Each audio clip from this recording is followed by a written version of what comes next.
ನಮಸ್ಕಾರ. ವಂದೇ ಮಾತರಂ. ಇವತ್ತು ಆದರಣೀಯ ದತ್ತಾಜಿಯವರು ತಮ್ಮ ಮಾತನ್ನು ಹಾಡ್ತಾ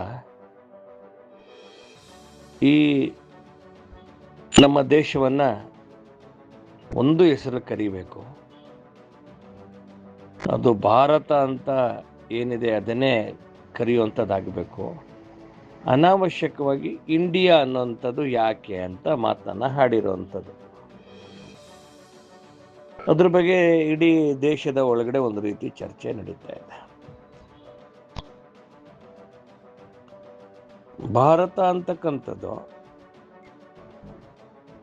ನಮ್ಮ ದೇಶದ ಒಂದು ಅತ್ಯಂತ ಪುರಾತನವಾದಂಥ, ನಮ್ಮ ಈ ಭಾರತದ ಭೌಗೋಳಿಕ ಪ್ರದೇಶವನ್ನು ಭಾರತ ಅಂತ ಕರೀತಕ್ಕಂಥದ್ದು. ಅದು ಪುರಾಣಗಳಿರ್ಬೋದು, ಅದು ವಿಷ್ಣು ಪುರಾಣ ಇರ್ಬೋದು, ಅದು ಗರುಡ ಪುರಾಣ ಇರ್ಬೋದು, ಅದು ಅಗ್ನಿ ಪುರಾಣ ಇರ್ಬೋದು, ಅದು ಉಪನಿಷತ್ ಇರ್ಬೋದು. ಪ್ರತಿ ಸಂದರ್ಭದಲ್ಲೂ ಕೂಡ ಇದನ್ನ ಭಾರತ ಅಂತಕ್ಕಂಥದ್ದು, ಭರತನಿಂದ ಭಾರತ ಅಂತಕ್ಕಂಥದ್ದನ್ನ ಕೋಟ್ಯಾಂತರ ವರ್ಷಗಳಿಂದ ನಾವಿದನ್ನು ಕರೆಯಲ್ಪಟ್ಟಿದ್ದೀವಿ. ನಾವು ಜನ್ಬೂ ದ್ವೀಪೆ ಭರತ ವರ್ಷೇ ಭರತ ಕಂಡೆ, ಇದನ್ನು ನಾವು ಹೇಳ್ತಾನೆ ಇರ್ತೀವಿ. ನಾವು ಈ ಭಾರತ ಅಂತಕ್ಕಂಥದ್ದು ಈ ದೇಶದ ಸಂವಿಧಾನ ರಚನೆ ಮಾಡಿದಂಥ ಪೂಜ್ಯ ಅಂಬೇಡ್ಕರ್ ಅವರು ಕೂಡ ಏನು 1950ರಲ್ಲಿ ಸಂವಿಧಾನದ ರಚನೆ ಮುಗಿದ ನಂತರ ಇದನ್ನ ಒಂದು ರೀತಿ ಭಾರತ ಅಂತಾನೆ ಅವರು ತಮ್ಮೆಲ್ಲ ಇದರಲ್ಲಿ ಉಲ್ಲೇಖವನ್ನ ಮಾಡಿದರು. ಏನು ಭಾರತೀಯ ರಿಸರ್ವ್ ಬ್ಯಾಂಕ್ ಅಂತ ಪ್ರತಿಯೊಂದು ಎಲ್ಲಿ ಸಾಧ್ಯ ಇದೋ ಅಲ್ಲೆಲ್ಲ ಕೂಡ ಭಾರತ ಅನ್ನುವಂಥದ್ದನ್ನ ಮುನ್ನೆಲೆಗೆ ತರುವಂತ ಕೆಲಸವನ್ನ ಮಾಡಿದ್ರು. ಈ ಭಾರತ ಅಂತಕ್ಕಂಥದ್ದು ಇರೋದ್ರ ಒಳಗಡೆ ಒಂದು ಅವಿನಾಭಾವವಾದಂಥ ಒಂದು ಸಂವೇದನೆ ಮತ್ತೆ ಒಂದು ಸ್ಪರ್ಶ ನಮ್ಮ ಹತ್ರ ಕಾಣುತ್ತೆ. ಈ ನಮ್ಮ ದೇಶವನ್ನ ಒಂದು ಭಾರತ, ಇಂಡಿಯಾ, ಹಿಂದೂಸ್ತಾನ ಅಂತ ಕರೆಯೋದು ಕೂಡ ನಮ್ಗೆ ಗೊತ್ತುಂಟು. ಈ ಭಾರತ ಅಂತಕ್ಕಂಥದ್ದು ಆ ಒಂದು ಹೆಸರನ್ನ ಕೇಳ್ತಾ ಇದ್ದಂಗೆನೆ ನಮ್ಮಲ್ಲಿ ಮೈ ಮನಗಳಲ್ಲಿ ಒಂದು ರೀತಿ ರೋಮಾಂಚನ ಉಂಟಾಗತ್ತೆ.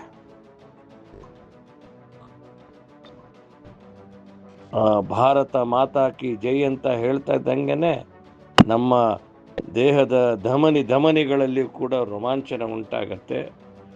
ನಮ್ಮೆಲ್ಲವೂ ಕೂಡ ರಾಷ್ಟ್ರಕ್ಕೋಸ್ಕರ ಸಮರ್ಪಣೆ ಅನ್ನಂತೂ ಕೂಡ ಆಗತ್ತೆ. ಮೊನ್ನೆ G20 ಸಮಾವೇಶ ಆಯಿತು. ಆಗ ಘನತೆವೆತ್ತ ರಾಷ್ಟ್ರಪತಿಗಳಾದಂಥ ಶ್ರೀಮತಿ ಮುರ್ಮು ಅವರು ದ ರಿಪಬ್ಲಿಕ್ ಆಫ್ ಭಾರತ ನಿಮ್ಮೆಲ್ಲರಿಗೂ ಸ್ವಾಗತ ಮಾಡುತ್ತೆ ಅಂತೇಳಿ ಈ ಎಲ್ಲ ರಾಷ್ಟ್ರದ ಪ್ರಮುಖರಿಗೆ ಕರೆಯಲನ್ನು ಕೊಟ್ಟರು. ಆಗಲೂ ಕೂಡ ಈ ವಿಷಯದಲ್ಲಿ ಚರ್ಚೆ ಆಯಿತು. ಆದರೆ ಇವತ್ತೊಂದು ತಾರ್ಕಿಕ ಹಂತವನ್ನು ನಾವು ಮಾಡಬೇಕಾಗಿದೆ. ಸಹಜವಾಗಿ ಬಿಜೆಪಿ ಮತ್ತೆ ವಿಚಾರಧಾರೆ ಇರ್ತಕ್ಕಂಥ ನಮ್ಮ ವಿಚಾರ ಪರಿವಾರದವರು ನಾವು ಯಾರ್ಯಾರು ಏನಾದ್ರು ಭಾರತದ ಬಗ್ಗೆ ಮಾತನಾಡಿದಾಗ ವಿರೋಧಕ್ಕೋಸ್ಕರ ವಿರೋಧ ಮಾಡ್ತಕ್ಕಂಥ ಅನೇಕ ರಾಜಕೀಯ ಪಕ್ಷಗಳಿದ್ದಾವೆ. ಅದರಲ್ಲಿ ಕಾಂಗ್ರೆಸ್ ಇರ್ಬೋದು, ಸಮಾಜವಾದಿ ಪಾರ್ಟಿ ಇರ್ಬೋದು, TMC ಇರ್ಬೋದು, ಬೇರೆ ಬೇರೆ ಪಕ್ಷಗಳಿರ್ಬೋದು. ಅವರಿಗೆ ಬಿಜೆಪಿ ಏನಾರು ಹೇಳಿದ್ರೆ ಅದನ್ನು ವಿರೋಧ ಮಾಡಬೇಕಷ್ಟೇ, ಅದು ಬಿಟ್ಟರೆ ಇನ್ನೇನು ಬೇರೆ ಇಲ್ಲ. ಅವರಿಗೆ ತಮ್ಮ ತನದ ಬಗ್ಗೆ, ತಮ್ಮ ದೇಶದ ಬಗ್ಗೆ ಅರಿವಿಲ್ದಿರೋದ ಕಾರಣಕ್ಕೋಸ್ಕರ, ಮತ್ತೆ ಪ್ರತಿಯೊಂದೂ ಕೂಡ ವೋಟ್ ಬ್ಯಾಂಕಿನ ಸಲುವಾಗಿ ಏನೆಲ್ಲ ನಿರ್ಧಾರ ಮಾಡಬೇಕು ಅನ್ನೋವಂಥದ್ದು ಪ್ರಮುಖವಾಗಿದ್ದಾಗ ಯಾವ ಅಂಶಗಳು ಕೂಡ ನಗಣ್ಯ. ಅವರಿಗೆ ಓಟೇ ಮುಖ್ಯ ಆದಾಗ ಅದನ್ನ ಓಲೈಸುವಂತ ಕೆಲಸಕ್ಕೆ ಅವರು ತಯಾರಾಗ್ತಾರೆ. ಅದೇ ಕೆಲಸವನ್ನ ಪದೇ ಪದೇ ಮಾಡ್ತಾರೆ. ಭಾರತದ ಒಳಗಡೆ ಈ ತರ ಏನು ಕಾಸ್ಮೆಟಿಕ್ ಚೇಂಜಸ್ ಅಂತ ನಾವು ಕರಿತೀವಿ, ದೇಶ ಸ್ವಾತಂತ್ರ್ಯ ಆದ ನಂತರ ಈ 75 ವರ್ಷಗಳಲ್ಲಿ ಭಾರತವನ್ನ ಅನೇಕ ರೀತಿಯಲ್ಲಿ ಬದಲಾವಣೆ ಮಾಡಬೇಕು ಅಂತ ಅನ್ನಿಸ್ಲೇ ಇಲ್ಲ ಈ ದೇಶದ ಅಧಿಕಾರ ಚುಕ್ಕಾಣಿಯನ್ನು ಹಿಡಿದಂಥವ್ರಿಗೆ.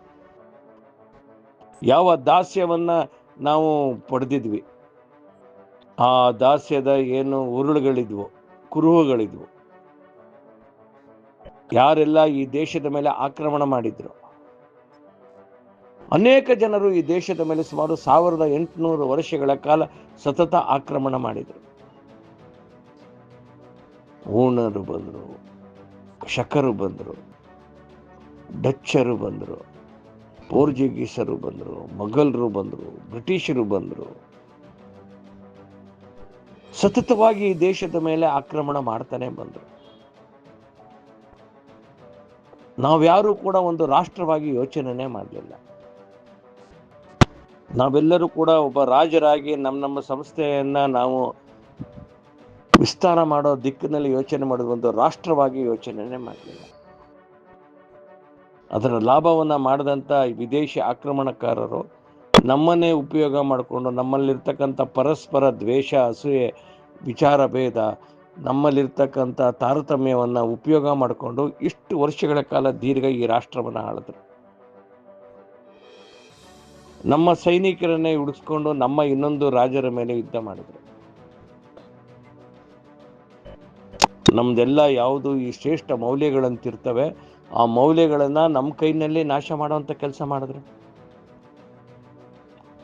ಇಷ್ಟೆಲ್ಲ ಆಧುನಿಕ ಭಾರತ ಮುಂದಕ್ಕೆ ಬಂದಿದ್ರು ಕೂಡ ಇತಿಹಾಸದ ಅವಲೋಕನ ಮಾಡಿ ನೋಡಿದಂಥ ಸಂದರ್ಭದಲ್ಲಿ ಇತಿಹಾಸದ ಬಗ್ಗೆ ಅಪಪ್ರಚಾರವನ್ನು ನಾವೇ ಮಾಡಿದ್ವಿ. ನಮ್ಮ ಹೊಸ ಸರ್ಕಾರ ಬಂದ ಮೇಲೆ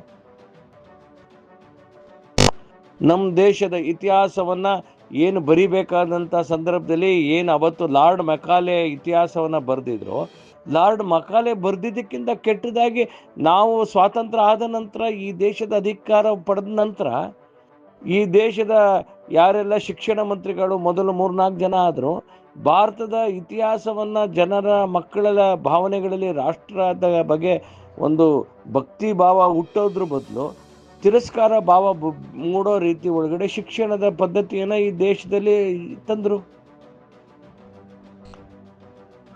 ಈ ದೇಶದ ಮೊದಲ ಪ್ರಧಾನಿಯಾದಂಥ ನೆಹರು ತಲೆ ಒಳಗಡೆನೂ ಅದೇನೇ ಇತ್ತು. ಅವ್ರಿಗಿದ್ದಂಥ ಹಿಂದೂ ಧರ್ಮದ ಬಗ್ಗೆ ದ್ವೇಷ, ಹಿಂದೂ ಧರ್ಮದ ಬಗ್ಗೆ ಅಸಡ್ಡೆ, ಹಿಂದೂ ಮೌಲ್ಯದ ಬಗ್ಗೆ ಇದ್ದಂಥ ಒಂದು ರೀತಿ ಅವರ್ಷನ್ನು ಅವರ ಆಡಳಿತದ ಎಲ್ಲ ಒಂದು ನೀತಿ ನಿರೂಪಣೆ ಒಳಗಡೆ ಈ ದೇಶದ ಹಿಂದುತ್ವ, ಈ ಸಂಸ್ಕೃತಿ ಬಗ್ಗೆ ಅವ್ರಿಗೆ ಅನಾಧಾರ ಇತ್ತು, ತಾತ್ಸಾರ ಇತ್ತು. ಅದಕ್ಕೆ ಅವರಿಗೆ ಬೆಂಬಲವನ್ನು ಕೊಡ್ತಾ ಬಂದರು. ಯಾರೆಲ್ಲ ವ್ಯಕ್ತಿಗಳು ಇದನ್ನು ವಿರೋಧ ಮಾಡ್ತಿದ್ರು ಅವರಿಗೆ ಪ್ರಮುಖ ಸ್ಥಾನದಲ್ಲಿ ತಂದು ಕೂರಿಸಿದ್ರು. ವಿಶ್ವವಿದ್ಯಾನಿಲಯಗಳಲ್ಲೇ ಈ ಯಾರು ಪಂಡಿತರು, ಪಾಂಡಿತ್ಯರು ಪಡೆದಂಥವ್ರು, ಪ್ರೊಫೆಸರ್ಗಳು, ಅಂಥವರು ಕೂಡ ಈ ದೇಶದ ಮೌಲ್ಯಗಳ ಬಗ್ಗೆ ಅಪಹಾಸ್ಯ ಮಾಡಿದ್ರು. ಭಾರತವನ್ನ ಅವಾಡಿಗರ ರಾಷ್ಟ್ರ ಅಂತ ಕರೆದ್ರು. ಪ್ರತಿಯೊಂದು ಭಾರತದ ಏನು ಪರಂಪರೆಯನ್ನ ಪ್ರಶ್ನೆ ಮಾಡುವಂತ ಕೆಲಸ ಮಾಡಿದ್ರು. ರಾಮನ ಅಸ್ತಿತ್ವವನ್ನ ಪ್ರಶ್ನೆ ಮಾಡಿದ್ರು, ಹಿಂದೂ ಧರ್ಮದ ಅಸ್ತಿತ್ವವನ್ನ ಪ್ರಶ್ನೆ ಮಾಡಿದ್ರು, ಗೋವನ್ನ ಪ್ರಶ್ನೆ ಮಾಡಿದ್ರು, ಗಂಗಾ ಜಲವನ್ನ ಪ್ರಶ್ನೆ ಮಾಡಿದ್ರು. ಯಾವುದನ್ನು ಬಿಡ್ಲಿಲ್ಲ. ಒಂದು ಈ ದೇಶದ ಅತ್ಯಂತ ಶ್ರೇಷ್ಠ ಮೌಲ್ಯ ಅಂತ ಹೇಳ್ತೀವಿ, ಕೃಣ್ವಂತೋ ವಿಶ್ವಮಾರ್ಯಂ ಅಂತ, ಅತ್ಯಂತ ಶ್ರೇಷ್ಠ ನಾವಂತ ಏನು ಹೇಳ್ತೀವಿ, ಆ ಎಲ್ಲ ಶ್ರೇಷ್ಠತೆಯನ್ನು ಪ್ರಶ್ನೆ ಮಾಡುವಂಥದ್ದನ್ನ ಒಂದು ಸಂವಿಧಾನದ ಒಂದು ಹಕ್ಕು ಅಂತ ಭಾವಿಸಿದ್ರು. ಅದನ್ನ ಆರ್ಟಿಕಲ್ ಆಫ್ ಸ್ಪೀಚ್ ಅಂತ ಹೇಳಿದ್ರು. ಅನಾವಶ್ಯಕವಾಗಿ ಧರ್ಮದ ಆಚರಣೆ ಬಗ್ಗೆ ಪ್ರಶ್ನೆ ಮಾಡಿದ್ರು. ಸೆಕ್ಯುಲರಿಸಮ್ ಅನ್ನೋ ಪದವನ್ನು ತಂದಿಟ್ರು. ಸೆಕ್ಯುಲರಿಸಮ್ ಅಂತಕ್ಕಂಥದ್ದು ಬೇರೆ ಏನು ಅಲ್ಲಿ ಚರ್ಚ್ ಬಗ್ಗೆ ಹೋರಾಟ ಮಾಡಿದಂಥ ಹುಟ್ಟಂತ ಒಂದು ಶಬ್ದ. ನಮ್ಮ ದೇಶದ ಮೌಲ್ಯಗಳನ್ನ ಈ ಸೆಕ್ಯುಲರಿಸಮ್ ಪದದ ಮಧ್ಯದೊಳಗಡೆ ಅಡಗಿಸೋ ಅಂತ ಕೆಲಸವನ್ನ ಮಾಡಿದ್ರು.